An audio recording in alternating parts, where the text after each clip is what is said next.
व्यक्ती.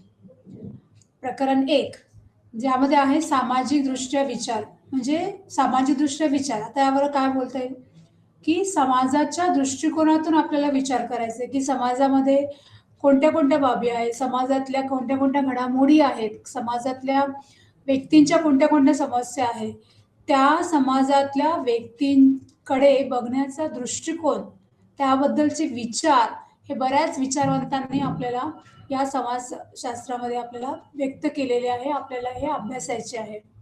तर आपण बघणार आहोत पुढे या सब्जेक्टमध्ये आता काय दिलेले आहे, कुठले कुठले सब्जेक्ट, कुठले कुठले टॉपिक आपल्याला फोकस करायचे आहे, तर ते आपण बघूया. सगळ्यात आधी मी तुम्हाला सांगणार आहे याचे उद्दिष्ट, की ओव्हरऑल या सब्जेक्टचं किंवा या टॉपिकचं उद्दिष्ट काय आहे ते मी सांगणार आहे. त्यानंतर इंट्रोडक्शन म्हणजे परिचय देणार आहेत. त्यानंतर पहिलं टॉपिक आपल्या अभ्यासाला आहे समाजशास्त्रीय पद्धती. समाजशास्त्रीय पद्धती काय आहे? समाजशास्त्रामध्ये वेगवेगळ्या पद्धतींचा अभ्यास केला जातो.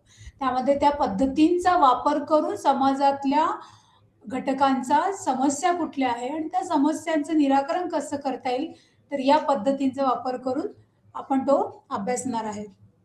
त्यानंतर आहे 1.3 दैनंदिन जीवनातली समाजशास्त्र, की डेली रुटीन लाईफमध्ये पण समाजशास्त्र असतं.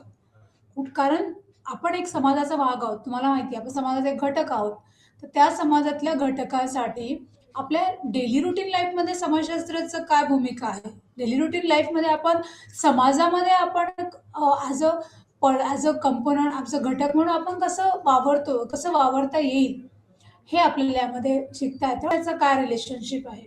जसं इतर विषय म्हणजे कुठले, सगळे सोशल सायन्स विषय, बाकीचे विषय नाही.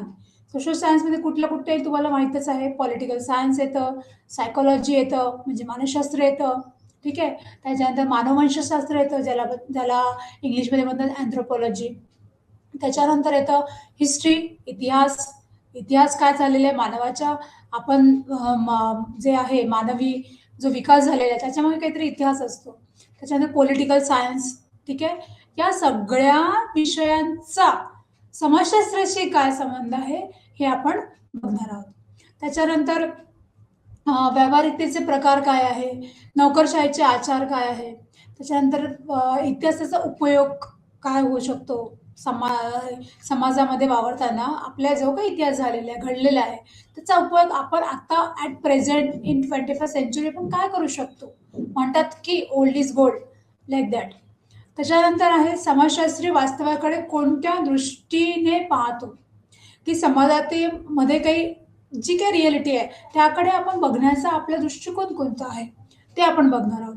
त्यानंतर मिल्स हे जे समाजशास्त्रज्ञ होऊन गेले, त्यांनी मानवी विविधता सांगितलेली, की प्रत्येक मानव हा युनिक असतो. प्रत्येक मानवामध्ये काही ना काही विविधता असते. नो बडी इज कॉमन, त्याच्यामध्ये काहीच नसतं. त्यामध्ये प्रत्येक याच्यामध्ये कुठे ना कुठे विविधता असते. विविधतेने नटलेला देश आपल्याला म्हणतात, आपल्या भारताला म्हणतात. तर मानवामध्ये पण विविधता असते, हे मिल्स यांनी सांगितलेलं आहे. त्याच्यानंतर समाजशास्त्रीय दृष्टिकोनाचे निरीक्षण, समाजशास्त्रीय दृष्टिकोनाचे निरीक्षण, अर्थ आणि प्रमाणित. त्याच्यानंतर बाउमन हे पण एक समाजशास्त्रज्ञ होऊन गेले. त्यांनी समाजशास्त्रीय दृष्टी काय आहे हे त्यांनी यामध्ये सांगितलेलं आहे. त्याच्यानंतर मिल्सने विज्ञानाचे तत्वज्ञान सांगितले, की तत्वज्ञान काय आहे, काय त्याच्या मागे फिलॉसॉफी आहे, की विज्ञान आहे पण सायन्स जरी असले पण त्याच्यामध्ये काही फिलॉसॉफी आहे, ते कोणी सांगितलेले आहे, मिल्सने सांगितले. तर इंट्रोडक्शनमध्ये काय देता येईल, की समाजशास्त्रीय दृष्टिकोन, त्याच्यामध्ये समाजशास्त्र दैनंदिन जीवनातील वास्तवाचे निरीक्षण कसे करतात आणि सामाजिक संबंध कसे निर्माण होतात आणि शाश्वत कसे होतात याविषयी समाजशास्त्रीय दृष्टिकोन असा आकार घेतो. याविषयी विविध विद्वानांनी आपले मत मांडलेले आहे. आता तुम्हाला समाजशास्त्र दृष्टिकोन मी सांगितलेलाच होता. त्याच्यानंतर दैनंदिन जीवनातील वास्तवांचे निरीक्षण, की जे काही रिअलिटी आहे त्यामध्ये आपल्याला त्या जीवनामध्ये काहीतरी ऑब्झर्व करता आलं पाहिजे. त्यामध्ये काय करता येईल, म्हणजे रोजच्या डेली रुटीन लाईफमध्ये आपण ऑब्झर्वेशन सगळ्या गोष्टी शिकत असतो. प्रत्येक गोष्टी या पुस्तकातून शिकल्या जात नाही. आपण लहानाचे मोठे होतो, बोलणं, चालणं, वागणं, कोणाशी कसं वागायचं, म्हणजे समाजामध्ये वागणं, बोलणं, हे सगळं जे काय आहे पर्सनॅलिटीचा जो भाग आहे, तो आपण ऑब्झर्वेशननी शिकत असतो आणि तसे आपण मोठे होत असतो. त्याच्यानंतर आहे संबंध. आपले रिलेशनशिप बाकीच्यांशी कसे आहे, आपण इतरांशी कसे वागतो, इतरांना आपण कसं रिस्पॉन्स करतो. समाजामध्ये जर जगायचं असेल, समाजामध्ये जर तुम्हाला घडायचं असेल, तर समाजातल्या प्रत्येक घटकांसोबत तुमचे रिलेशनशिप कसे आहे. त्यांचे रिलेशनशिप हे कुठून सुरू होतात, ज्यामध्ये दोन घटक आहे. प्राथमिक गट एक असतो आणि दुय्यम गट असतो. असे दोन गटामध्ये आपण वास्तव्य करत असतो. तर प्राथमिक गटामध्ये कोण येतं, parents, close, dearest, nearest, blood relationship वाले, जे म्हणजे कोण राहतील, घरचे लोक. आणि दुसऱ्या गटामध्ये दुय्यम गटामध्ये कोण येत असतं, कॉलिग्स, फ्रेंड्स, नेबर्स, हे सगळं दुय्यम गटामध्ये येतो, ज्यांना आपण इतकं शेअरिंग करत नाही जितकं घरच्यांना आपलं सगळं माहीत असतं. ते दोन्हीही रिलेशनशिप आपल्याला मेंटेन करावे लागतात if you have to survive in the society. So त्यामध्ये आपल्याला त्यांच्याशी रिलेशन कसे असावे आणि ते सस्टेनेबल सस्टेन असायला पाहिजे, शाश्वत असायला पाहिजे. की आज रिलेशन ठेवले आणि उद्या सोडून टाकले. आपण घरच्यांशीच रिलेशन कधीच आपण संपवू शकत नाही. ते ब्लड रिलेशन असतं, ते बाय डिफॉल्ट असतं. तर it should be a sustain.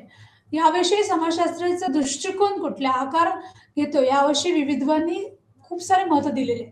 प्रत्येक शास्त्रज्ञांनी आपली आपली वेगवेगळी मतं सांगितलेले आहे. कोणी मॅरेजबद्दल सांगितलं आहे, कोणी हे जे मॅरेज, शाळा, धर्म आणि त्यानंतर एज्युकेशन किंवा शिक्षण, हे सगळे काय आहे, हे समाजाचे संस्था आहे, याला संस्था म्हणतात. तर या सगळ्या संस्थांशी आपण जोडलेलो आहोत. आपला जन्म जिथनं होतो तिथनं तर मरेपर्यंत या सगळ्या संस्थांशी आपण जुळलो असतो. तर या प्रत्येक संस्थांबाबत विद्वानांनी आपले वेगवेगळी मतं दिलेली आहेत. ठीक आहे. आता पहिलं आपण बघूया समाजशास्त्राची पद्धती. समाजशास्त्राने संकल्पना आणि पद्धतीचा संग्रह तयार केलेला आहे. विशेषतः गैर पाश्चात्य समाजांसाठी सामान्यीकरण हे टाळलं जातं.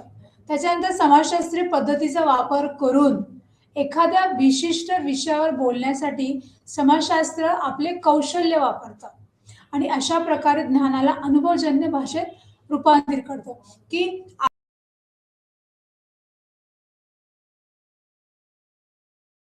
कौशल्य असतं, त्या कौशल्याचा वापर करून आपण काय घेत असतो, अनुभव घेत असतो.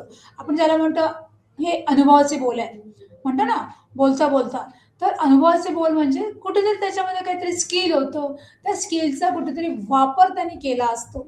त्या स्किलचा वापर करून तो कुठेतरी एक्सपिरियन्स होल्डर होत असतो, म्हणून त्याला म्हणतात अनुभवजन्य भाषा.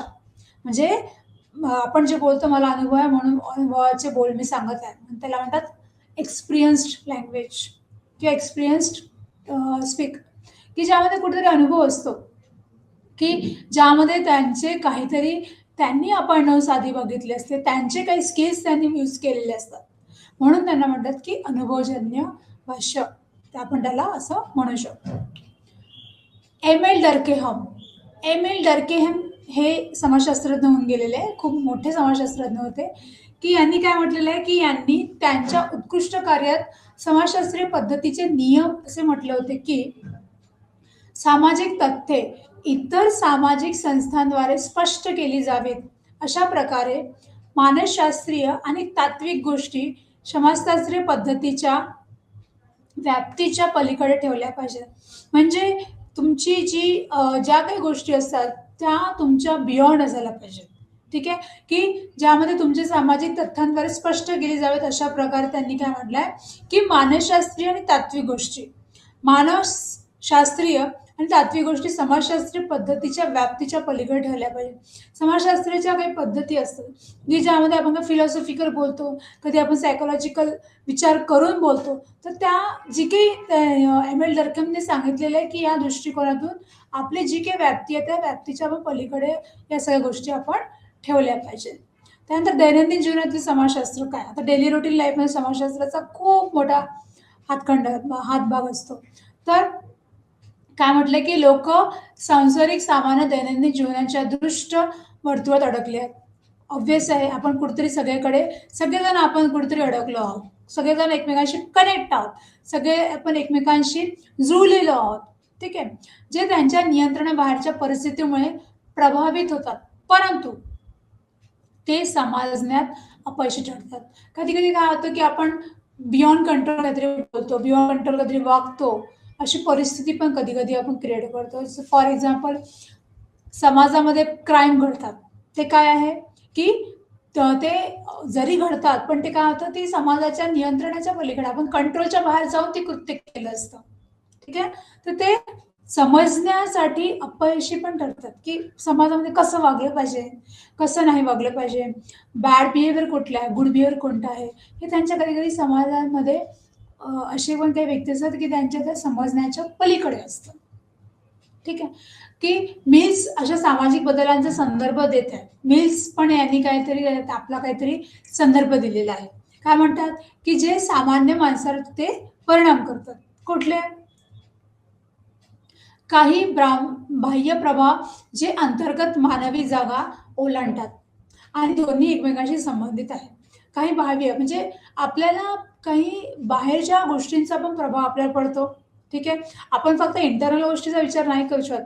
बाह्य गोष्टी म्हणजे बाहेरच्या लोकांचा प्रभाव, बाहेरच्या लोकांचा स्वभाव, बाहेरच्या लोकांचं थिंकिंग, बाहेरच्या लोकांचा आपल्याकडे बघण्याचा दृष्टिकोन, या सगळ्या गोष्टीचा प्रभाव आपल्यावर पडतो, आपल्या बिहेवियर पडतो, आपल्या पर्सनॅलिटीवर पडतो, आपल्या व्यक्तिमत्त्वावर पडतो. ठीक आहे. त्याच्यानंतर सामाजिक प्राणी आहे. या दोघांचा संबंध ठेवत नाही हे दुर्दैव आहे. कधी सामाजिक व्यक्ती नाही ठेवत, या गोष्टीचा संबंध ठेवतच नाही, की मला काही परिणाम पडतोय का? मला काही कोणाचंही लेनदेन नाही. मला कोणाशीही काही लेनदेन नाही. मला कोणाशीही कुठलाच कॉन्टॅक्ट ठेवायचा नाहीये. मला कोणाशीही काही रिलेशनशिप बाबतीत फरक पडत नाही. असं पण काही लोकं असतात, की त्यांना कुठल्याच गोष्टीचा फरक नाही पडत. त्यांना जसं वागायचं ते तसे वागतात. बाहेरच्या जगात घडणाऱ्या घडामोडीचा दैनंदिन जीवनात थेट परिणाम होतो, की जे काही जगामध्ये घडलंय. आता तुम्हाला माहिती आहे कोविडमध्ये खूप बऱ्याच गोष्टी घडल्या. त्याचा प्रत्येकावर परिणाम झाला. ठीक आहे. प्रत्येकावर परिणाम झाला या गोष्टीचा आणि या सगळ्या घडामोडींचा पण दैनंदिन जीवनात थेट परिणाम झालाय, की जर अर्थक्वेक आलाय, जर अर्थक्वेक आलेला आहे, जर त्याच्यामध्ये तुम्हाला ज्या काही नॅचरल गोष्टी घडतात, ज्या काही डिझास्टर घडतात, त्याचा प्रत्येकावर परिणाम होतो. म्हणजे सगळ्या ज्या काही आहे, एन्व्हायर्नमेंट रिलेटेड म्हणा किंवा कुठे चोरी झाली किंवा कुठे काही अर्थक्वेक कुठे समजा स्कूल रिलेटेड काही नियम बदलले, कॉन्स्टिट्यूशन वाईज काही नियम बदलले, स्कीम्स काही बदलल्या किंवा बाहेरमध्ये काही बाह्य जगाच्या किंवा बाह्य लोकांच्या ज्या वागणुकीचा परिणाम तुमच्या डेली रुटीन लाईफवर होतो. ठीक आहे. या सगळ्या गोष्टींचा परिणाम आपल्या लाईफवर होत असतो. अलीकडच्या काळात जसे लोक जगाच्या दुर्गम भागातील संघर्षाचा त्यांच्या जीवनावर कसा परिणाम होऊ शकतो हे समजत नाही, की काही लोक असे असतात की त्यांच्या जीवनावर कसा परिणाम होतो हे त्यांना कधीच कळत नाही, की मला काय करायचं आहे, मी कसं वागलं पाहिजे, मी कसं बोललं पाहिजे, मला माझा दृष्टिकोन कसा बदलला पाहिजे हे कधी कधी कळत नाही. आणि without any information, without any knowledge पण बरेच लोक वागतात, की त्यांचा माझ्या वागण्याचा परिणाम का होईल, दुसऱ्यावर इफेक्ट का होईल, याचा काहीही विचार न करता मला जसं वागायचं तसं मी वागणार, असे पण लोक आपल्याला समाजामध्ये दिसतात. आणि वास्तविक परिस्थितीनुसार ते राहत नाही, की जे काही वास्तविकता आहे, नाही बाबा हीच वास्तविक आहे, तुला असंच जगायचं आहे. कधी-कधी एक्सपेक्टेशन खूप जास्त असतात आणि रिॲलिटी एक्सेप्ट करणं पण खूप त्यांना कठीण असतं, की बाबा ही रिॲलिटी आहे, तुला याच्यात जगावं लागेल, याच्यात राहावं लागेल. आता बऱ्याच लोकांना लॉकडाऊनचं महत्त्व कळलं, पण काही-काही लोकांना नाही कळलं.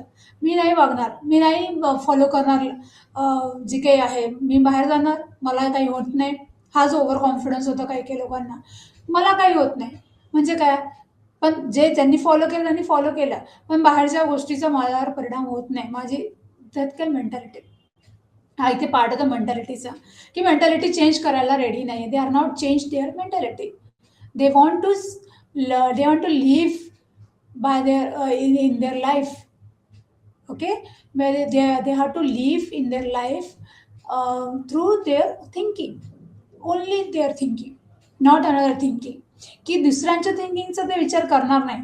दुसरे काय विचार करतायत, दुसऱ्यांचा काय परिणाम होतोय, दुसऱ्यांना काय आपल्या वागणुकीचा परिणाम होतोय, याचा विचार न करता हे लोकं असे अशा पद्धतीचे लोकं पण समाजामध्ये तुम्हाला दिसून येतात. त्याच्यानंतर ते व्यक्तीला त्या विशिष्ट कालावधीत अनुभव समजून घेण्यास सक्षम करतात. आता आपण असं असतं, की बऱ्याच लोकांना त्याचा अनुभव येतो, की तो त्या अनुभवाचे बोल ज्याला आपण आत्ताच बोललोय, की अनुभवाला समजून घेणं पण खूप महत्त्वाचं आहे. काही-काही लोकं दुसऱ्यांच्या अनुभवी लोकं असतात त्यांना समजून घेण्याच्या पण मेंटॅलिटी परिस्थितीमध्ये नसतात. ठीक आहे. आणि अशाच परिस्थितीत इतर व्यक्तींकडे पाहून त्यांच्या जीवनातली संधीची गणना करतात. मग आपण काय करतो, कधी-कधी इतर दुसऱ्यांकडे बघतो आपण, दुसऱ्यांकडे आपण इन्स्पायर्ड होतो, मोटिव्हेट होतो आणि आपण त्याचा संधीचं सोनं पण करतो. किती काही लोकं करतात, काही लोकं करत नाही. आता एक सामाजिक व्यक्ती ज्या समाजात राहतो, त्या समाजात खूप योगदान देते. जरी प्रत्येक व्यक्ती समाज या घटकांद्वारे घडवली जाते. बऱ्याच लोकांचं काही ना काही योगदान असतं. माझं, तुमचं सगळ्यांचं काही ना काही योगदान असतं. ॲज अ सिटिझन्स आपलं काही ड्युटी असतात. आपले काही रिस्पॉन्सिबिलिटी असतात. आपले काही समाजाला काही देणं असतं. है ना? काही लोकं सोशल वर्क करतात, काही लोकं त्यामध्ये प्लांटेशन करतात, स्वच्छता करतात, काही लोकं कोणाला मदत करतात, काही लोकं कोणाला स्पॉन्सर करतात. कुठे ना कुठल्यातरी पद्धतीने आपण समाजाला काही देणं असतं. बिकॉज आपण त्या समाजामध्ये वावरत असतो. It's depend upon your thought, it's depend upon your thinking, it's depend upon your wish. Okay. तर यामध्ये देअर इज नो कंपल्शन. पण जर तुम्हाला वावरायचं असेल तर समाजाचा एक घटक म्हणून, समाजाचा एक भाग म्हणून तुम्हाला समाजाला काही देणं लागतं. आता बाउमन यांनी काय म्हटलेलं आहे, की त्यांच्या रोजच्या जीवनात इतरांसोबत ह्या संकल्पनेवर ते यांनी लिहिलंय, की रोजच्या जीवनात इतरांसोबत हं? की रोजचं जीवन हे इतरांसोबत असतं, असं यांनी म्हटलेलं आहे. इतरांशी आपण रोजचं लाईफ जगूच शकत नाही, असं त्यांचं म्हणणं आहे. बरोबर आहे. मुक्त किंवा मुक्त राहण्याचे अनुभव जे आपण सर्व सोडवू इच्छितो, की मला मुक्त राहायचंय, मला फ्री राहायचंय, मला फ्रीडम हवा आहे, मला जसं वागायचं मी तसं जगणार. ठीक आहे, हे बाऊंनी म्हटलेलं आहे. त्याच्यामुळे मुक्त किंवा मुक्त असण्याच्या अनुभवाशी जोडलेले निवडीचे पैलू एखाद्याला निर्णय घेण्याच्या क्षमतेशी जोडतात, की मला काहीतरी डिसिजन जर घ्यायचं असेल, तर मला मुक्तपणे विचार करू शकलं पाहिजे. मला जर कुठल्या डिसिजन आहे, तर तिथे कुठे बॉन्डिंग नको, तिथे कुठे प्रेशर नको. ठीक आहे. हे बाउमननी यावर जास्तीत जास्त फोकस केलेला आहे. आता समाजशास्त्रीय संकल्पना बघूया. काय समाजशास्त्रीय संकल्पना? की समाजातल्या वेगवेगळ्या संकल्पनाशी प्रत्येक मानव हा जुळलेला आहे. त्यामध्ये आहे गट. आता गट बघू. गट म्हणजे काय? की आपण कुठल्यातरी गटाचं भाग आहोत. जसं मी आता पहिलेच सांगितलं होतं स्टार्टिंगला, की आपण 2 गटामध्ये मोडतो. प्राथमिक गट आणि दुय्यम गट. प्राथमिक गटामध्ये मी काय सांगितलं होतं, की डिअरेस्ट, निअरेस्ट ब्लड रिलेशनशिपवाले. आई-वडील, भाऊ-बहीण, हसबंड-वाईफ. त्याच्यानंतर दुय्यम जो गट असतो, तो असतो कलीग्स, शेजारी, ठीक आहे? इतर तिसरे व्यक्ती. ज्यांच्याशी रिलेशनशिप असतं, पण ब्लड रिलेशनशिप नसतं. खूप क्लोज नसतं. कारण तिथे कुठे जी आपुलकीता असते, ती कुठेतरी प्रोफेशनल असते. ती कुठेतरी फॉर्मल असते. पण प्राथमिक गटामध्ये इन्फॉर्मल रिलेशनशिप असते. ठीक आहे? इन्फॉर्मल असतं, ज्यामध्ये कुठे पण किंतु परंतु नसतं, ज्यामध्ये अगदी आपलेपणा वाटतो. आपलेपणा आपण शोधतो आणि दुय्यम जो गट असतो त्याच्याशी आपला कॉन्टॅक्ट हा खूप नंतर येतो. सगळ्यात पहिल्यांदा मूल जेव्हा जन्माला येतो, तेव्हा त्याचा कॉन्टॅक्ट कोणाशी येतो? आई-वडिलांशी, आजी-आजोबांशी, भावंडांशी.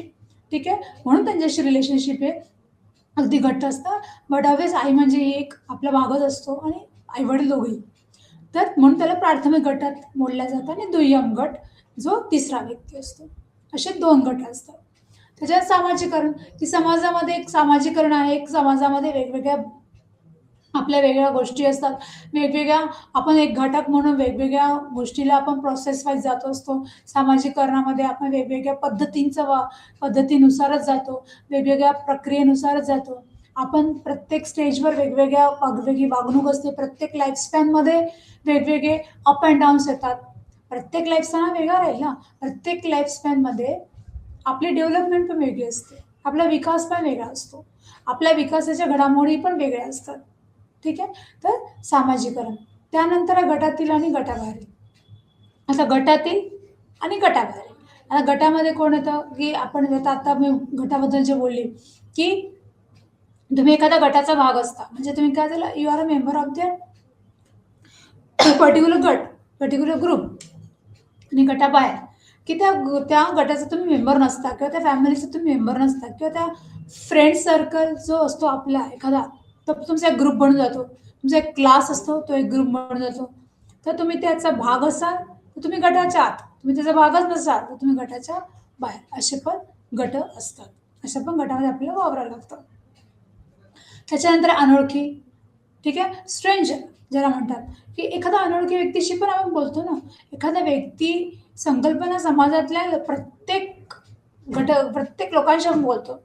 अनोळखी, ओळखी, जवळचे, अगदी जवळचे, हे सगळे वेगवेगळे घटकांसोबत आपण, या सगळ्या घटांसोबत आपलं कुठेतरी कनेक्शन असतं, कुठेतरी आपण त्याचा मेंबर असतो. ठीक आहे. तर स्ट्रेंजर, आपण कधीतरी रेल्वेमध्ये जातो, कधी बसमध्ये जातो किंवा टॅक्सीमध्ये जातो, आपण जर सहज बोलतो, काय तुमचं नाव, कुठे चालले, काय चालले, तो स्ट्रेंजर आहे, त्याला म्हणतात स्ट्रेंजर, अनोळखी. तो अनोळखी असतो, पण बोलता बोलता बोलता तुमचं रिलेशनशिप वाढतं. तुम्ही त्यांना कॉन्टॅक्ट नंबर पास करता, ठीक आहे, एक्सचेंज करता, आणि मग नंतर तुमची फ्रेंडशिप होते, मग तुमचे रिलेशनशिप वाढतं, वॉट एव्हर. ठीक आहे. त्यामुळे काय होतं, की तो स्ट्रेंजर पण तुमच्या गटात, तुम्ही त्या गटाचा भाग घेता. तुम्ही तो तुमच्या बहुतेक तुम्ही त्याला फ्रेंड्स पण त्याला इन्व्हॉल्व कराल, तो तुमच्या गटामध्ये इन्व्हॉल्व होईल. होतं असं. तर स्ट्रेंजर सोबत पण रिलेशनशिप कुठेतरी असतं, पण ते फॉर्मल असतं, इन्फॉर्मल नसतं, तुम्हाला माहितीच आहे. त्याच्यानंतर एकत्र आणि अलग. आपण कधी एकत्र येऊन काम करतो किंवा वेगळं होऊन पण काम करतो. जसं आता टुगेदर, आणि आपण त्याला म्हणतो, की आपण सोबत येऊन काम करायचं, ग्रुपनी खूप चांगलं काम होतं, ग्रुप स्टडी ज्याला म्हणतो आपण. एकत्र येऊन काम करायचं, एकत्र येऊन अभ्यास करायचा, म्हणजे ते काम लवकर होतं, इझिली होतं, एन्जॉय करतो आपण त्या कामाला, स्ट्रेस येत नाही, है ना, वेळेत होतं, म्हणजे त्याला म्हणतात एकत्र. ठीक आहे. आणि वेगळं, मी एकटा करेल, मला कोणाची गरज नाही, मी एकटं सगळं मोठं प्रोजेक्ट करेल किंवा काम करेल. ठीक आहे. टीमवर्क ज्याला म्हणतो आपण, की टीमवर्क मी काम व्हायला पाहिजे, है ना. टीमवर्क काम झालं तर काय होतं, एक आपुलकी असते कामाबद्दल, एक जिव्हाळा येतो, कामाबद्दल इंटरेस्ट वाटतो, टाइम कंझ्युम असतो, टाइम कमी होतो, टाइम आपला जो काही वाचवायचा असेल तर आपण वाचू शकतो, आणि काम हे जलद गतीने होत असतं. ठीक आहे. तर एकत्र ही कन्सेप्ट आहे, आणि वेगळं म्हणजे अलग. आता गटामध्ये मी तुम्हाला सांगितलं होतं, की सामाजिक गट एक सक्षम आणि प्रतिबंधक दोन्ही आहे, की तो सामाजिक पण आहे आणि एक सक्षम पण आहे. सर्व सामाजिक ज्ञान समूहाकडून घेतली जाते. आपण जे काही ज्ञान घेतो ते कुठल्या समूहाकडून तरी घेतो. टीचर गट असतो आपला, टीचरकडनं काही आपण शिकतो लहानपणापासून, आपण आपल्या फ्रेंड्सकडनं काहीतरी शिकतो, आपण आपल्या कलिग्स गटाकडनं काही शिकतो, आपण आपल्या सिनियर गटाकडनं काही शिकतो. तर प्रत्येक समूहामध्ये काही ना काही ज्ञान असतं, त्या प्रत्येक समूहातलं ज्ञान आपण आत्मसात करत असतो. त्याच्यानंतर प्राप्त मूल्य आणि परिस्थितींसह व्यक्तीच्या निर्मितीमध्ये काहीतरी चेंजेस होतात, की या गटामध्ये काहीतरी आपण व्हॅल्यूज आपण आत्मसात करतो, आणि व्यक्ती आपण स्वतःमध्ये निर्मिती करतो आपली. ठीक आहे. तर हे गट. त्याच्यानंतर सामाजिकरणामध्ये काय दिलंय, की प्राथमिक सामाजिक करणारे एजंट व्यक्तीला त्याच्या किंवा तिच्या मार्गावर येणाऱ्या अनेकांमधून महत्वाचे इतर निवडण्यासाठी स्वतःचे हेतू आणि अपेक्षा विकसित करण्यास सक्षम करतात. की मला काही गोष्टी हेतू पुरस्पर ज्याला म्हणतात, हेतू परस्पर काम ज्याला म्हणतात. ठीक आहे. त्यामध्ये आपण वेगवेगळ्या गोष्टींचा विचार करूनच ते कार्य करत असतो, की आपण त्याला सक्षम करतो, त्या गोष्टीला सक्षम करायचं, की ज्यामध्ये अपेक्षा असते, की विकसित करायचं आहे. आपण वेगवेगळ्या मार्गांचा वापर करतो. आपण कुठल्याही गोष्टींचा विचार करून या सगळ्या गोष्टींचा विचार करत असतो समाजामध्ये, ज्यामध्ये आपण प्रत्येक गोष्टीचा विचार करून आपण वागत असतो, आपण कार्य करत असतो. कारण ते हेतू पुरस्पर असतं, की त्याचं कोणाचं मन दुखावं नाही, माझं रिलेशनशिप चांगलं टिकावं, मला ते माझं गोल्स अचीव्ह करायचं असेल तर मला त्याच्याशी चांगलं बोलावं लागेल. हे काय असतं, आपण प्रॉपर प्रोसेस वाईज आपल्या बिहेवियरवरनं, आपल्या कृतीतनं आपण या सगळ्या गोष्टी आत्मसात करत असतो आणि त्यामुळे आपले जे काही गोल्स असेल, जे काही हेतू असेल, जे काही अपेक्षा असेल त्या फुलफिल करतो. त्याच्यानंतर दुय्यम सामाजिकरण. याच्यामध्ये काय असतं, की नवीन कौशल्य आणि ज्ञान. आपण कुठले-कुठले नवीन-नवीन कौशल्य शिकत असतो, इनोव्हेटिव्ह गोष्टी शिकत असतो, है ना?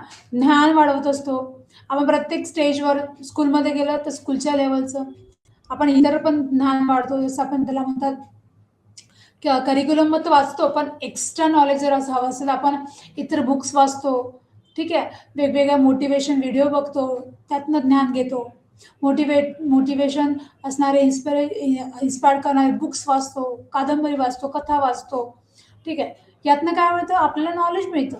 आपल्या भारताचा इतिहास काय आहे, कोणी काय लिहिलेलं आहे, त्यांचे विचार कसे आहेत, मानवशास्त्रज्ञानाचे विचार कसे आहे, समाजशास्त्रज्ञांचे विचार कसे आहे.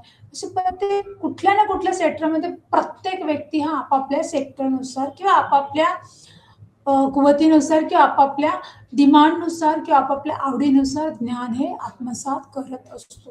ज्ञान हे प्रत्येक ठिकाणी असतं. तुमच्या घरून सुरू होतं तर बाहेरपर्यंत. तुम्ही आई-वडिलांकडनं सगळ्यात पहिल्यांदा ज्ञान घेता, तुमच्या भावंडांकडनं ज्ञान घेता, आत्मसात करता, तुमच्या कलीगकडनं ज्ञान आत्मसात करता, तुमच्या फ्रेंड्सकडनं सुद्धा तुम्ही ज्ञान आत्मसात करता. तुमच्या सीनियरकडनं तुम्ही ज्ञान आत्मसात करता. तर यामध्ये काय होतं, तुमचं कौशल्य निर्माण होतं. या ज्ञान आपण जे काही प्राप्त करतो किंवा जे पण आपण नॉलेज ॲक्वायर करतो, त्यातनं आपलं काय होतं, कौशल्य आत्मसात होतो, कौशल्याचा विकास होतो. ठीक आहे. त्या व्यक्तीने पूर्वी केलेल्या बदलांपासून स्वतःला अद्ययावत ठेवण्यासाठी एक अंशतः बदल, की ज्यामध्ये आपण ज्याला म्हणतो चेंज. जर चेंज आणायचा असेल तर आपल्याला ऑब्व्हियसली ज्ञान आत्मसात करावं लागेल, कौशल्याचा विकास करावा लागेल. त्याच्याशिवाय तुम्ही तुमच्या लाईफमध्ये चेंज आणूच शकत नाही. ना तुमच्या व्यक्तिमत्त्वामध्ये, ना तुमच्या करिअरमध्ये, ना तुमच्या शिक्षणामध्ये. जर तुम्हाला या सगळ्या तिन्ही गोष्टीमध्ये जर चेंज आणायचं असेल, तर तुम्हाला ज्ञान आवश्यक आहे आणि ज्ञान जेव्हा मिळेल तेव्हाच तुमचं कौशल्य विकसित होईल, कौशल्यांचा विकास होईल. ठीक आहे. तर इथे त्यांनी दुय्यम सामाजिकरणामध्ये कौशल्य आणि ज्ञान यावर फोकस केलेला आहे. त्यानंतर आहे इन ग्रुप. ठीक आहे. इन ग्रुप काय असतं, इन ग्रुपमध्ये? इन ग्रुप म्हणजे जो समोरासमोर असतो, जो आपल्या जवळ असतो, आपण त्या ग्रुपचे मेंबर असतो, त्या ग्रुपचे घटक असतो, त्या ग्रुपशी रिलेटेड असतो, त्या ग्रुपशी कनेक्ट असतो आपण, त्याला म्हणतात इन ग्रुप. प्राथमिक ओळखीचे स्तोत्र आहे, की प्राथमिक ग्रुप आणि दुय्यम ग्रुप. जसं मी तुम्हाला आत्ताच सांगितलं होतं, की प्रायमरी ग्रुप, गट आणि दुय्यम गट. की प्रायमरीमध्ये कोण येतं, दुय्यममध्ये कोण येतं. प्रायमरीमध्ये कोण येईल, तर प्रायमरीमध्ये जसं मी तुम्हाला सांगितलं होतं, की जवळचे लोक, ज्यांच्याशी आपण अगदी जवळचे असतो, समोरासमोर रोज आपल्याला त्यांच्याशी भेट असते, समोरासमोर रोज त्यांच्याशी आपला कॉन्टॅक्ट येत असतो, है ना. समोरासमोर आपण त्यांच्याशी बोलतो, वागतो, त्यांच्याशी आपल्याशी त्यांचं बॉन्डिंग असतं, तर त्याला म्हणतात इन ग्रुप. सामान्यीकृत पारस्परिकता किंवा देवाणघेवाणद्वारे दर्शवली जाते. आपण एकमेकांशी शेअर करतो ना, देवाणघेवाण मीन्स शेअरिंग. देवाणघेवाण मीन्स शेअरिंग. आपण कुठल्या पण काही इन्सिडेंट झाला आहे, काही हॅपीनेस आहे, काही सॅडनेस आहे, व्हॉटएव्हर, आपण काय करतो, शेअरिंग करतो, है ना. या देवाणघेवाणीतनं काय होतं, की आपलं यामध्ये काही लिमिटेशन्स नसते, याचं काही मोजमाप नसते, की मी एवढंच हॅपीनेस शेअर करेल, तेवढं नाही करणार. नाही, आपल्याला असं वाटतं की किती खुलून बोलावं, किती खुलून रडावं, काही दुःख असेल तर किती खुलून रडावं. कोणतरी लागतं ना खांदा ठेवायला आणि सेलिब्रेट करायला पण कोणतरी लागतं ना. तर कोणाला सांगू, कोणाला नाही सांगू, आज असं झालेलं आहे.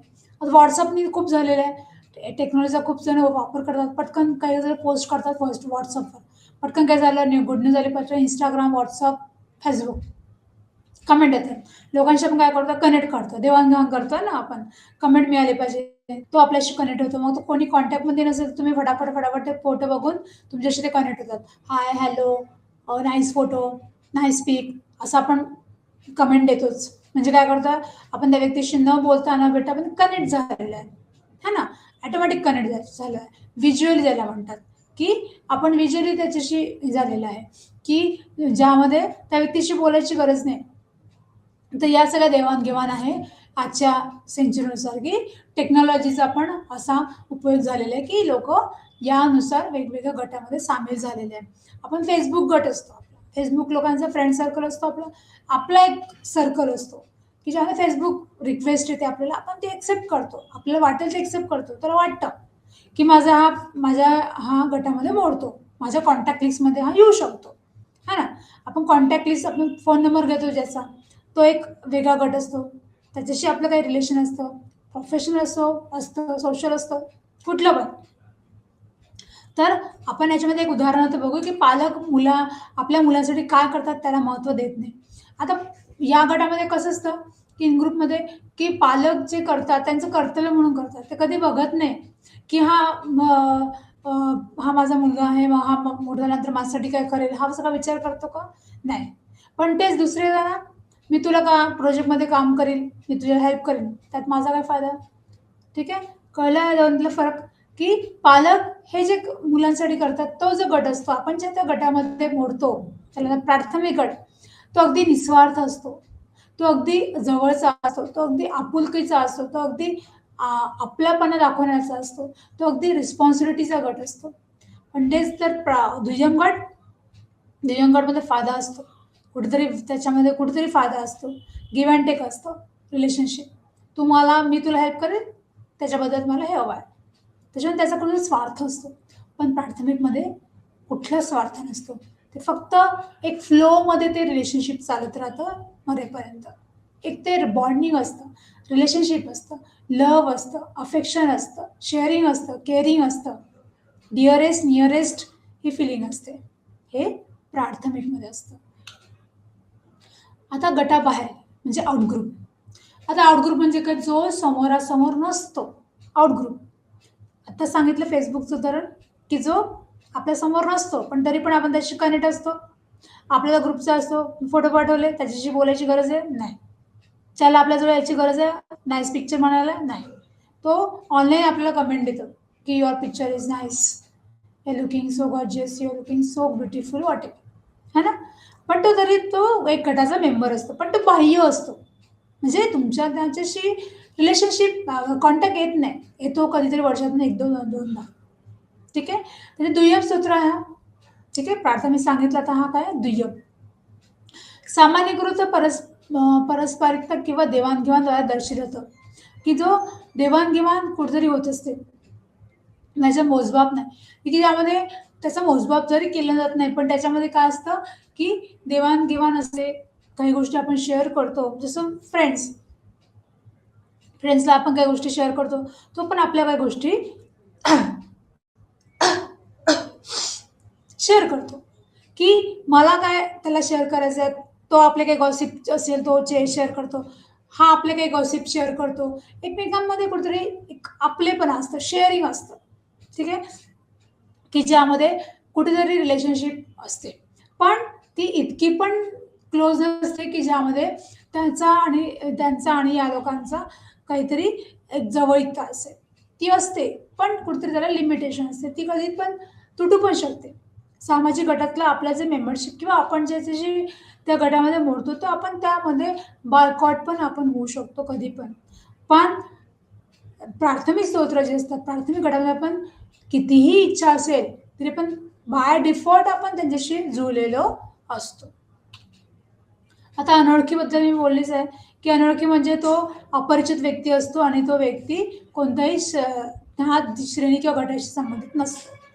आता सांगितलं की रेल्वे स्टेशन किंवा बस स्टँड किंवा कॅबमध्ये कोणी पण मिळालं तर तो आपल्या कुठल्याच गटामध्ये मोडत नाही, तो जस्ट बोलतो आपण हाय बाय, कसा, कुठून आला, कुठे चाललं, दॅट्स इट, संपलं. तिथल्या तिथेच ते रिलेशनशिप संपून जातं. हां, कोणाला काही वाढवायचं असेल तर मग तुम्ही तेच नंबर एक्सचेंज करणे, फेसबुकवर चॅट करणे, मग ते नंतर वाढतं. नंतर तो स्ट्रेंजर आपल्या कुठेतरी रिलेशनशिपमध्ये येतो, फ्रेंड्समध्ये येतो, ठीक आहे, किंवा कुठल्या पण रिलेशनशिपमध्ये येऊ शकतो. पण सगळ्यात महत्त्वाचं काय, पहिल्यांदा स्ट्रेंजरसोबत आपण अगदी तुटक बोलतो, अगदी नॉमिनल काहीतरी आता तेवढा वेळ घालवायचा आहे म्हणून बोलतो, तर स्ट्रेंजर. त्याच्यात एकत्र आणि अलग, सामाजिक एकता आणि स्थैर्य राखण्यासाठी काय असतं, की सामाजिक एकता आणि जर स्थैर्य राखायचे असेल तर त्यासाठी पण एक एकत्र असणं युनिटी ज्याला म्हणतो, की ज्यामध्ये युनिटी असणं खूप महत्वाचं आहे, की आपण सगळेजण एकत्र राहतो त्याच्यामध्ये कुठेतरी एक अ, आपलेपणा असायला पाहिजे. हां ना? एक युनिटी म्हणून काम केलं पाहिजे. आपण एक समाजाचा भाग आहोत, पण समाजातल्या प्रत्येक गटांसोबत आपलं कुठे ना कुठे रिलेशनशिप असतं. प्रत्येकाचा आपला कॉन्टॅक्ट येतो. प्रत्येकाचं आपलं कशाशी रिलेशनशिप हे असतं. तर तेच की आपण एकत्र येऊन काम करतो, ग्रुप वर्क करतो, टीम वर्क करतो, ऑफिसेसमध्ये काम करतो. काय असतं, एका प्रोजेक्टवर 10 लोकं काम करतात. काम एकच असतं, पण वेगवेगळ्या वेगवेगळ्या एरियामध्ये काम करतात. ठीक आहे? त्याला म्हणतात एकत्र.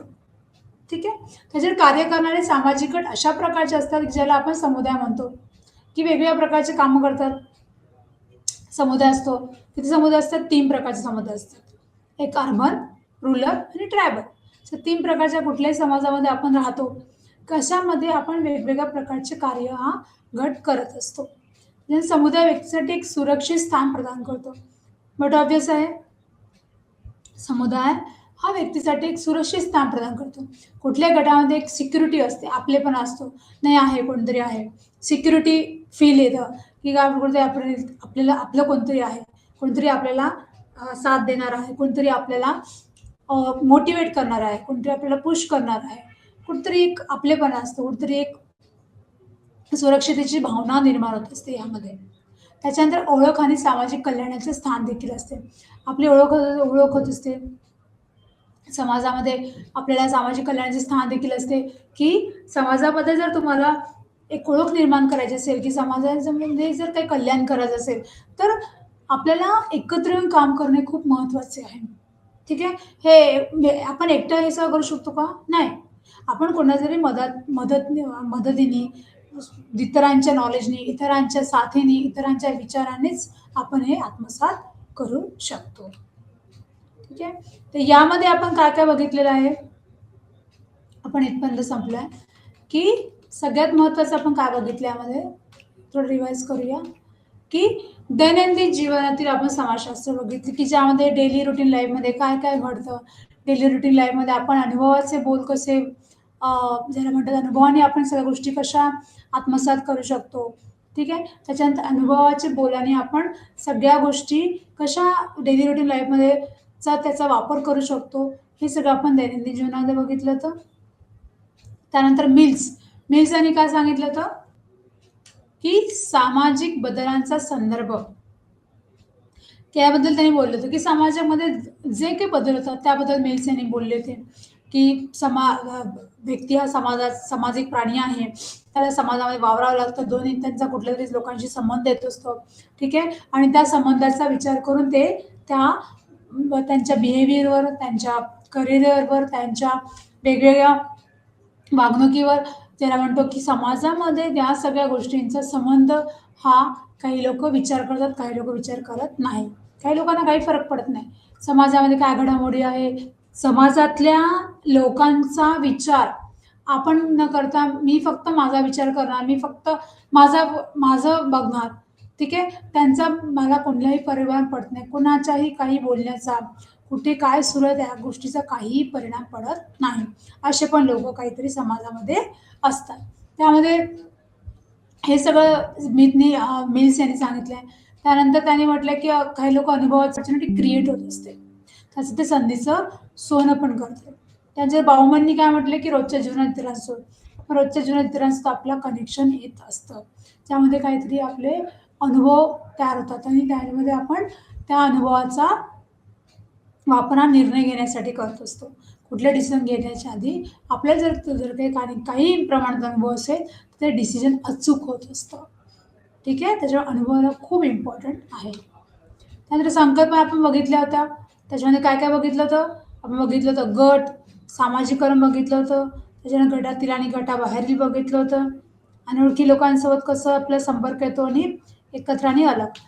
आता गटामध्ये आपण काय-काय बघितलं आहे, की गटामध्ये आपण वेगवेगळे गट बघितलेले आहेत. ज्यामध्ये वेगवेगळ्या गटांसोबत आपला संपर्क हा येत असतो. त्याच्यामध्ये सामाजिकरणामध्ये आपण बघितलेलं आहे, की आपण दुय्यम आणि प्राथमिक बघितलं, की ज्यामध्ये स्वतःचा आपण अपेक्षा असतो, स्वतःच्याकडे आपण निवडण्यासाठी आपण आपलं सक्षम असतो. त्यानंतर रिअल समाजीकरणामध्ये काय बघितलं, की ज्यामध्ये आपण कौशल्य विकास करतो आणि कौशल्य विकास कसं करत असतो आपण? ज्ञानाद्वारे, की वेगवेगळ्या ज्ञानाचा वापर करून आपण आपल्या कौशल्याचा विकास करत असतो. की ज्ञान जर असेल तुमचं कौशल्य तुम्हाला काही तुमचं डेव्हलप होणार नाही. जर कौशल्य डेव्हलप नसेल, तर तुम्ही तुमचं व्यक्तिमत्व मांडू शकणार नाही. तुम्ही समाजासमोर टिकूच शकणार नाही. ओके. तर त्यासाठी तुम्हाला ज्ञान आत्मसात करावं लागेल. ज्ञान आत्मसात झालं, की कौशल्य बट ऑब्व्हियस कौशल्य येणारच. कौशल्य तुमच्या मागे येणारच. पण त्यासाठी ज्ञान खूप महत्त्वाचं असतं. त्यामुळे काय होतं, की तुम्ही तुमच्या लाईफमध्ये चेंजेस आणू शकता. करिअरमध्ये, तुमच्या व्यक्तिमत्त्वामध्ये सुद्धा. हे सामाजिकरणामध्ये आपण बघितलं होतं. त्यानंतर आपण बघितलं होतं इन ग्रुप आणि आउट ग्रुप. आता इन ग्रुपमध्ये मी तुम्हाला काय सांगितलं, की जवळचे लोक, ज्यांच्याशी आपण सगळ्या गोष्टी हितगुज आपण करू शकतो. त्यांच्याशी रिलेशन खूप जवळचं असतं. खूप कनेक्शन असतं आपल्याशी. त्यांच्याशी रिलेशनशिप म्हणजे ब्लड रिलेशनशिप असतं. ते कधी न मिटणारं असतं. ते निस्वार्थ असतं. ते आपलेपणाचं असतं. ते कुठेतरी एक बॉन्डिंग असतं. कुठेतरी एक आपलेपणा असतो आणि ते रिलेशनशिप चिरकाल असतं, सस्टेन असतं, सस्टेनेबल असतं. ते कधी पण तुम्ही जेव्हा म्हणाल तसं तुम्ही ते तुटू शकत नाही. ठीक आहे? की यामध्ये आता तुम्हाला माहिती आहे, की प्राथमिक गटाला खूप आपण का बरं महत्त्व देतो? यासाठीच की आपल्याला त्याची जडणघडणच आपली तिथनं झालेली आहे. आपली आयडेंटिटी ज्याला म्हणतो, ती आयडेंटिटी कोणत्या गटातनं मिळत असते? इन ग्रुप, प्राथमिक गट, की ज्या गटाचा आपण भाग असतो. पण आपल्याला जी आयडेंटिटी मिळते ॲज अ पर्सन, प्रत्येकाला आयडेंटिटी लागतं, प्रत्येकाला एक वडिलांचं नाव लागतं, सरनेम लागतं, त्या फॅमिलीचं बॅकग्राऊंड असतं. तर तुमची काय तिथून तुमची पर्सनॅलिटी सुरू होत असते. तिथून तुमचा काळ किंवा तुमचा प्रवास हा जीवनाचा सुरू होत असतो. त्याच्यामुळे या गटाला अत्यंत महत्त्व आहे. त्याच्यामुळे तो अगदी जवळचा गट मानला जातो, की ज्यामध्ये आपलेपणा हा खूप असतो आणि या आपलेपणाने आपल्या बऱ्याच समस्या सॉल्व्ह होतात. जसं त्याला मानसिकरित्या म्हणा, समाजातल्या काही घडामोडीतल्या म्हणा, बरेच समस्या, करिअर वाईज म्हणा, प्रत्येक समस्या आपल्याला सॉल्व्ह करण्यासाठी जे मोटिव्हेशन मिळतं, जो मोरल सपोर्ट मिळतो, तो कोणत्या गटातनं मिळतो? In group. जो इन ग्रुप आपल्याला आपण काहीही सांगितलं तरी आपल्या गोष्टी या कॉन्फिडंट म्हणजे अगदी कॉन्फिडेन्शियल असतात. गुप्त ठेवतात. कोणाला शेअर करत नाही. हे एवढा आपल्याला विश्वास असतो. म्हणून इतक्या विश्वासाने आपण त्या व्यक्तीला शेअर करतो त्या गोष्टी. त्याला माहीत असतं, की यातनं काहीतरी सोल्युशन मिळणार आहे आणि आपल्याला अगदी आपलं मन हलकवणार आहे हे आपल्याला माहीत असतं, की आपल्याला नक्कीच तो मोरल सपोर्ट जो आपल्याला पाहिजे असतो तो ज्या अपेक्षेने आपण त्या व्यक्तीकडे जातो, आई म्हणा, वडील म्हणा, भाऊ म्हणा, बहीण म्हणा, हसबंड म्हणा, वाईफ म्हणा, त्या व्यक्तीकडे आपण जे काही शेअर करतो ते आपलेपणाने करतो. की त्याला माहिती आहे की ते रिलीफ मिळेल. इथे माझा प्रॉब्लेमचं सोल्युशन आहे. म्हणून त्याला इन ग्रुप म्हणतात. ठीक आहे. त्याच्यानंतर आहे आउट ग्रुप. आउट ग्रुप म्हणजे तो समोरासमोर नसतो. जसं Facebook, Instagram, की जो समोरासमोर नसतो. पण आपण त्याचा भाग असतो. आपण त्या गटाचा कुठेतरी भाग असतो. कुठेतरी त्याच्याशी आपलं कनेक्शन असतं. हं. पण त्याच्याशी आपलं काहीच रिलेशनशिप इतकं स्ट्राँग नसतं. असतं, पण इतकं पण स्ट्राँग नसतं. जितकं इन ग्रुपमधल्या मेंबर्ससोबत असतं. त्या मेंबरशी जितकं बॉन्डिंग असतं, की आपण ज्या पण गोष्टी त्यांच्याशी शेअर केल्या त्या मे बी आउट होऊ शकतात. मे बी त्या आपल्याला डिस्क्लोज करू शकतात ते लोकं. याची काही गॅरंटी नसते. करेल, नाही करेल. कारण तिथे रिलेशनशिप, ती रिलेशनशिप ठीक आहे असते. पण ती गॅरंटी नसते, जी प्राथमिक गटामध्ये असते. न बोलता मग त्याला सांगावं लागतं, की "तू प्लीज डिस्क्लोज करू नको माझी गोष्ट, ही माझी पर्सनल आहे." मग घरच्या लोकांना सांगावं लागतं का? नाही. घरच्या लोकांना असं सांगणार आहे का आपण? नाही. माहिती आहे डिस्क्लोज होऊच शकत नाही. म्हणजे पण बाहेर जर डिस्क्लोज झाली तर तुमची बदनामी होऊ शकते. ठीक आहे. तर आपण ज्या पण व्यक्तींना आपल्या ज्याही गोष्टी शेअर करतो, त्या विचार करून शेअर करायच्या, की आपण जे शेअर करत आहोत, की तर त्याच्यामध्ये कुठेतरी आपलेपणा आहे का? कुठेतरी त्या व्यक्तीला आपल्याबद्दल किती वाईट वाटतं. आपल्याला किती काही असू द्या, खूप काही असेल, पण तर तो इन ग्रुपमध्ये नाही होऊ शकत. कितीही तुम्हाला काही असेल, बाय डिफॉल्टही नाही येऊ शकणार. कसं येणार? इम्पॉसिबल आहे. तो फ्रेंडच राहील. तो फ्रेंडचा बहीण भाऊ होऊ शकत नाही. तो फ्रेंडच राहील. ठीक आहे, भावासारखा फ्रेंड असतो म्हणतो आपण. पण ब्लड रिलेशन नसतं ना. तो कधी पण चीट करू शकतो, कधी पण काहीही होऊ शकतं तुमच्यासोबत.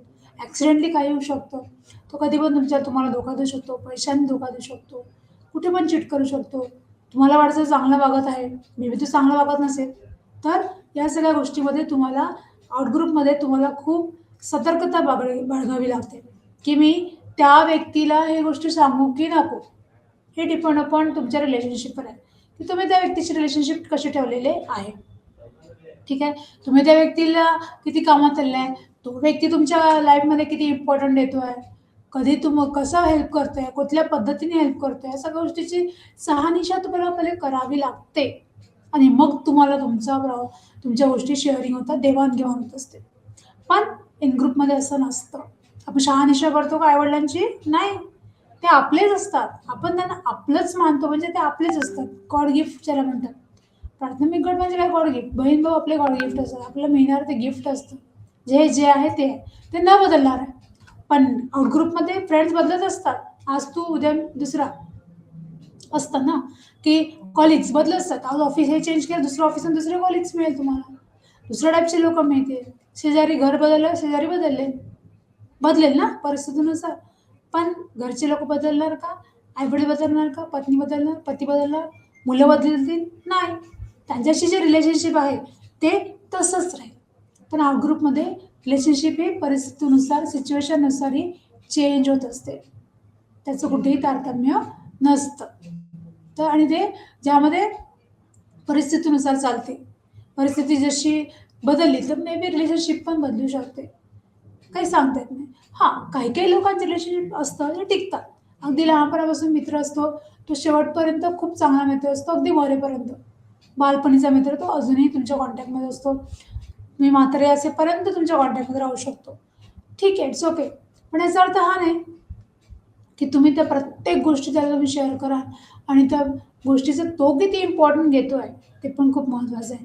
तरी पण किती पण तुम्ही शेअरिंग केलं, तरी पण तो तुमचं ब्लड रिलेशन किंवा त्याचा तो ते जे स्थान आहे, ते स्थान तो घेऊ शकत नाही. ठीक आहे. तर आउट ग्रुप आणि इन ग्रुप. ठीक आहे. त्याच्यानंतर आहे अनोळखी, की अनोळखी व्यक्तीमध्ये आपल्याला कुठेतरी आपण शोधत असतो. हा कुठला आहे, काय आहे, कोणाशी आपण याच्याशी बोलायला किती पाहिजे, किती नाही, हे तुमच्यावर डिपेंड आहे. काही-काही लोकं अनोळखी लोकांशी पण खूप बोलतात. सगळं सांगून टाकतात विदाऊट एनी हेजिटेशन. असते कोणाला सवय. पण तो अनोळखी व्यक्ती तुमचा गैरफायदा घेऊ शकतो. तर किडनॅपिंगचे खूप प्रकरण वाढलेले आहे. कोण करतं किडनॅप? हां, काही-काही प्रकारामध्ये जवळचे पण करतात, असं नाही आहे. पण मोस्टली अनोळखी असतात त्या केसमध्ये. का? त्याच्याशी तुमचं काही लेनदेन नसतं. त्याला फक्त आपला फायदा बघायचा असतो. ओके. तर अनोळखी व्यक्तीशी पण आपण बोलताना खूप तारतम्य देऊन बोलायला पाहिजे. एक मजाक म्हणून ठीक आहे, एक हास्य म्हणून ठीक आहे किंवा जस्ट प्रवास करायचा आहे किंवा काही ॲड्रेस विचारायचा आहे किंवा कोणाला एक चला ॲड्रेस विचारला किंवा ॲक्सिडेंट झाला, कोणी आपल्याला हॉस्पिटलपर्यंत नेलं, त्यांनी त्याची आपली मदत केली. थोडी त्याला मदत करू शकतो आपण. ठीक आहे. आपण सोशल वर्क करतो, आपण समाजकार्य करतो. ठीक आहे. त्याच्यामध्ये आपण चॅरिटी समजा केली, तर चॅरिटी एखाद्या अनोळखी व्यक्तींना केलं, आपण त्यांच्याशी अ, गोष्टी शेअर करू शकतो का? खूप त्यांचे रिलेशन आपल्याला मेंटेन झाले का? नाही. त्यांचे पण तुमच्याशी मेंटेन झाले. तुम्ही आले, तुमची मर्जी होती, तुम्ही पैसे दिले, तुम्ही मदत केली, तुम्ही त्यांचं काम केलं, झालं. तुमची जरी त्यांच्याशी एक आपलेपणा असेल, की त्याला तुमच्याबद्दल खूप वाटत आदर, की बाबा या व्यक्तीने माझी खूप मदत केली, या व्यक्तीने माझं शिक्षण स्पॉन्सर केलं, या व्यक्तीने माझ्या घरच्यांना सांभाळलं. ठीक आहे, करत असेल. तर त्याचे झाले उपकार. तुम्हाला फेडावे लागतात कधी ना कधी कुठल्यातरी वेनी. पैशाने म्हणा किंवा मग चांगलं रिलेशन ठेवून म्हणा. पण तो व्यक्ती एक स्ट्रेंजरच असतो. तो व्यक्ती तुमच्या आई-वडिलांची जागा घेऊ शकत नाही. तो व्यक्ती तुमच्या बहीण-भावाची जागा घेऊ शकत नाही. तुमच्या पती-पत्नीची जागा घेऊ शकत नाही. ओके. सो स्ट्रेंजरमध्ये पण खूप सारे टाइप्स आहेत. तुम्हाला ठरवायचं आहे की त्या स्ट्रेंजरशी तुम्हाला तुमचे रिलेशन किती मेंटेन ठेवायचे आहे. तर तुम्हाला ठरवायचं की तुम्हाला त्या स्ट्रेंजरसोबत किती रिलेशनशिप वाढवायचे. You have to take the decision. Okay. तर स्ट्रेंजर. स्ट्रेंजरचे हे सगळे तुम्हाला गोष्टी माहीत असायला पाहिजेत. बिकॉज तुमच्यासाठी हे खूप महत्त्वाचं आहे की स्ट्रेंजर पण एक समाजाचा भाग असतो, आपण त्याच्याशी पण कनेक्ट असतोच. बट ऑब्वियस आहे. तर डेली रुटीन लाईफ है ना, आला ना, डेली रुटीन लाईफ मधलाच हा भाग आहे. एकत्र आणि अलग. आता एकत्र आपण येतो, एकत्र येऊन आपण काम करतो. असं त्याला वाटतं की मला काम करायचंय, मला मला त्याचा काही एक्सपिरियन्स नाही आहे, मला हे जमत नाही, तर आपण काय करतो, त्याला विचारतो की बाबा मला हेल्प करशील का, मला हे काम करायचं आहे, मला तू हे या वृत्तीमध्ये थोडंसं मला मदत करशील का. मग आपण काय करतो की 2 ते 3 लोकं मिळून एखादं प्रोजेक्ट किंवा एखादं काम पूर्ण करतो. आपण बघितलं होतं की त्याच्यामध्ये वेगवेगळ्या गोष्टींचा, नॉलेजचा, वेगवेगळ्या लोकांचे वेगळे सगळ्यांचे विचार, सगळ्यांचे वेगळे अप्रोच, सगळ्या वेगळ्यांचे स्किल, वेगवेगळे अनुभव, सगळ्यांची जी आहे ज्या गोष्टीची एकत्रता येत असते. समजा त्याला म्हणतात 10 दिमाग एक काम कर सकता है, तर ते काम काय होईल? आणि एक दिमाग होण्यानंतर ते काम कसं होईल? है ना? तर वेगवेगळे आपले क्रिएटिव्हिटी ज्यामध्ये येत असतं. वेगवेगळ्या लोकांच्या आयडियाज त्याच्यामध्ये सुचवतात सगळ्यांना, की नाही असं नाही, असं करायचं. काय झालं, की एकत्र काम केल्याने काय होतं, ते काम अजून सोपं तर होतंच. पण ते काम इंटरेस्टिंग वाटतं. ते काम लवकर होतं. ते काम अगदी क्वालिटेटिव्ह होतं.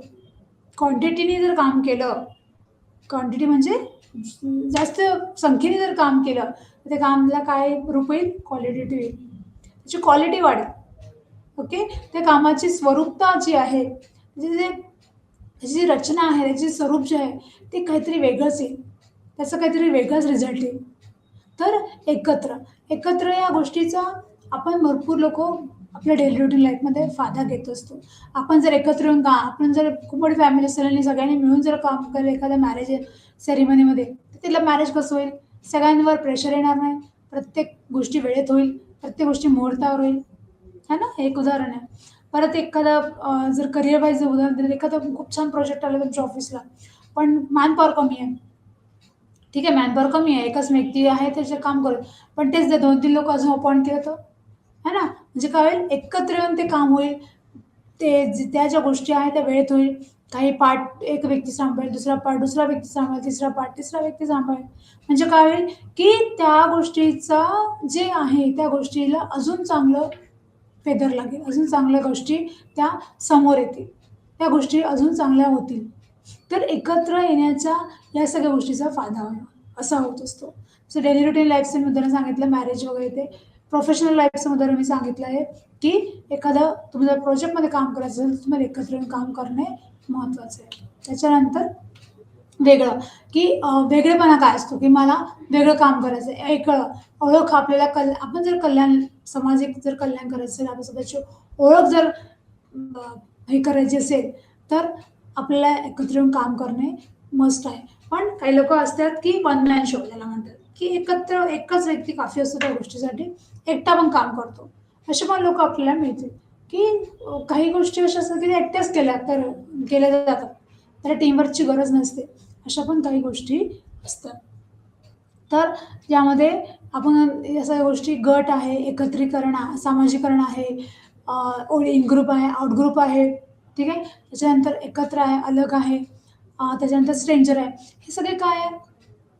या सगळ्यांशी आपण कुठे ना कुठे जोडलेलो असतो. कुठेच आपण इथे सुटत नाही. तुम्ही बघा, ऑब्झर्व्ह करा, तुमच्या लहानपणापासून तुमच्या अगदी जेव्हा तुम्ही जन्मता, त्या जन्मापासनं तर मृत्यूपर्यंत या सगळ्या चक्राशी किंवा सगळ्या गोष्टीशी तुम्ही स गोष्टीच्या अवतीभोवती असता. याशिवाय तुम्ही राहूच शकत नाही. म्हणजे अगदी जन्मापासनं तर अगदी पूर्ण करियर होईपर्यंत, मॅरेज झाल्यानंतरही मृत्यूपर्यंत. येतो ना? प्रत्येकाशी कॉन्टॅक्ट येतो. फॅमिलीशी वेगळा येतो, कलीगशी वेगळा असतो, सरांशी वेगळा असतो, फ्रेंड्सशी वेगळा कॉन्टॅक्ट असतो आपला, ऑनलाईन फ्रेंड्सशी वेगळा कॉन्टॅक्ट असतो, स्ट्रेंजरशी वेगळा कॉन्टॅक्ट असतो, नवीन कलीगशी वेगळा कॉन्टॅक्ट असतो, सीनियर ज्युनियरशी वेगळा कॉन्टॅक्ट असतो. किती सारे ग्रुप झाले वेगळे गट. पण या वेगवेगळ्या सोबत आपले रिलेशनशिप पण वेगवेगळे असतात. वेगवेगळ्या गोष्टी आपल्याला बघाव्या लागतात त्यांच्याकडे. आणि या सगळ्या गोष्टीचा आपण विचार करत असतो, की मला काय हवं आहे? त्यातनं मला काय साध्य होणार आहे? It's depend upon relationship. Okay. तर हे सगळं आपण बघितलेलं आहे. तर या सगळ्याचा फायदा आपण डेली रुटीन लाईफमध्ये करतो. या सगळ्या गोष्टीचा वापर आपण डेली रुटीन लाईफमध्ये करतो. म्हणजे आपल्या पूर्ण डेली रुटीन लाईफ जी आहे ती यावर आहे. त्याच्याशिवाय कुठेच नाही. आपण याच्याशिवाय कुठे जाऊच शकत नाही. ना मागे ना पुढं. की आपल्याला ज्या गोष्टी ठरवलेल्या आहेत त्या ठरवलेल्या जरी असल्या तरी आपला कॉन्टॅक्ट हा बाय डिफॉल्ट येतो असतो सगळ्यांशी. ऑटोमॅटिक आपण लोकांशी जुळतो. आपल्याला कळत पण नाही आपण या गटाचा मेंबर कसं झालं. ते ऑटोमॅटिक होतं. फ्रेंड्स म्हटलं एकाला दुसऱ्याला तिसऱ्याला फ्रेंड सर्कल होऊन गेला. झाला गट. टीचर्स म्हटलं की टीचर 3 ते 4 सब्जेक्टचे टीचर झाले. हा आमचा क्लास, हा आमचे टीचर. आमच्या क्लासचे टीचरचा ग्रुप ऑटोमॅटिक आला. ओके. त्याच्यानंतर एखाद्या तुम्ही ऑफिसमध्ये गेला, ऑफिसमध्ये प्रत्येक कलिग वेगवेगळ्या टेबलवर बसतात. प्रत्येकांशी कॉन्टॅक्ट आला तुमचा, तो झाला तुमचा कलिग गट. ऑटोमॅटिक आला. तुम्ही जरी एकटे गेले पण तुम्हाला ऑटोमॅटिक त्या सिच्युएशन वाईज तो गट मिळाला. ओके. तो सिच्युएशन वाईज तुम्हाला तो गट मिळेल. तुमचं लग्न झालं, लग्नानंतर तुम्हाला अजून एक दुसरा गट मिळाला, दुसरी फॅमिली मिळाली. जर ती परकी असेल मग ती तुम्हाला आपलीशी झाली, तर रिलेशनशिप चेंज झालं ना. रिलेशनशिप चेंज झालं, मॅरेज झालं तुमचं, म्हणजे त्या फॅमिलीशी तुमचा काहीतरी कॉन्टॅक्ट आला. ओके. तर प्रत्येक जीवनाच्या प्रत्येक स्पॅनमध्ये प्रत्येक स्टेपवर तुम्हाला वेगवेगळे गट हे मिळतील आणि त्या प्रत्येक गटाचा तुम्हाला उपयोग करायचा असतो आपल्या लाईफमध्ये. ठीक आहे. सो आजसाठी आपण इतकं बघितलं आहे समाजीकरण आणि हे सगळ्या गोष्टी. ते आपण व्यवस्थित वाचायच्या आणि याचा पुरेपूर आपण प्रॉपरली उपयोग करायचा. तर यासाठी आज हे टॉपिक इथे संपलेलं आहे. Thank you very much.